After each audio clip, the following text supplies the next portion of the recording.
So this is the petition. Nyamazeni wananchi. Hii petition imekuwa consultative kutoka mitaa zetu ambazo tuko na social justice centers. Na mnazijua from Kibera, Dagoretti, all the way Mathare, Kawangware, Dandora, Githurai, Makadara, Korogosho, Kiambio, Kayole, Mkuru. Si mnajua? We participated and we said the state of the nation is not right. And the state of the nation is not right because our houses, they have not held the government to account. That is why last year kulikuwa na finance bill, Wakenya walikataa, lakini wabunge walifanya nini? Raundi tunasema we are watching you. So I'll start, then the rest will proceed. Petition to the parliament on the state of the nation. We, the undersigned citizens of this nation, brought together by the social justice movement, come before you with grave concerns about the current state of affairs in our country. We believe it's our civic duty to highlight critical issues that are adversely affecting our lives and the well-being of our nation. This petition addresses 5 main issues: the unjust additional taxes proposed in the Finance Bill 2024, the loss of lives in recent evictions ordered by the President, the escalating ethnic tensions due to irresponsible political utterances, the increased cases of police brutality, and the pervasive abuse of power. 1. Unjust additional taxes in the Finance Bill 2024. Down, down, Finance Bill! Down, down, Finance Bill! The proposed Finance Bill 2024 has introduced a range of new taxes that disproportionately burden the already struggling populace. The imposition of these taxes during a time of economic hardship is both unjust and counterproductive. Families are grappling with high cost of living, unemployment, and stagnant wages. The additional taxes on essential goods and services will further erode the purchasing power, exacerbating poverty and inequality. The recent increase in taxes on basic food items like bread and other household essentials is a deeply concerning move that warrants strong condemnation. This regressive measure will disproportionately affect the already exploited and economically vulnerable masses, exacerbating an increase in the cost of essential goods. It's not only unjust but also cruel. It undermines the basic human rights to access food, to affordable food as enshrined in Article 43 of our Constitution, and threatens to push more people into poverty.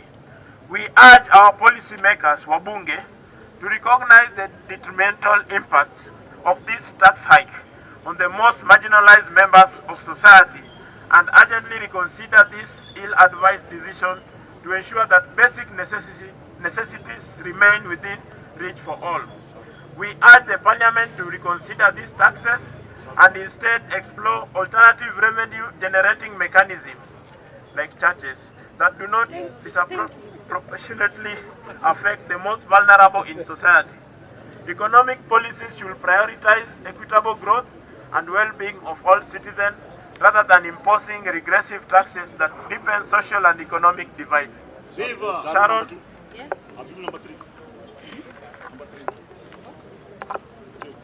Number 2, mass displacement and loss of lives in recent evictions. The recent evictions ordered by the President have resulted in tragic loss of life and widespread displacement. These evictions were executed without adequate notice, compensation, or provisions for the affected individuals. The destruction of homes and communities has left many homeless, traumatized, and without means of livelihoods. The overwhelming presence of police and military personnel during recent evictions, rather than the provision of ambulances, makeshift kitchens, doctors, and medical tents, is a deplorable and deeply misguided approach. This heavy-handed strategy prioritizes force and and intimidation over compassion and support, exacerbating the trauma and suffering of those being displaced. Such actions reveal a disturbing disregard for human dignity and basic needs, as vulnerable individuals are deprived of essential medical care, food, shelter in their time of greatest need. The deployment of security forces in place of humanitarian aid highlights a profound failure in governance and a stark violation of the principles of empathy and justice. It is imperative that authorities shift their focus towards providing comprehensive aid and support, ensuring that evictions are handled with the utmost care for human welfare and rights. The recent evictions targeting poor neighborhoods such as Madare, Majengo, Korogocho, Kariobangi, Ruaraka are a blatant display of inequality and injustice that demands unequivocal condemnation. Despite affluent individuals also approaching upon riparian land, only the homes and lives of residents in these disadvantaged areas have been demolished. This selective enforcement of eviction policies reveals a deeply ingrained bias that perpetuates systematic exploitation and marginalization of the poor. It is unconscionable that the most violators remain untouched. This discriminatory practice not only strips away the dignity and security of those affected, but also underscores the urgent need for fair and equitable treatment in the enforcement of land policies. Authorities must be held accountable for this unjust targeting and take immediate steps to protect the rights and livelihoods of all citizens, irrespective of their socio-economic status.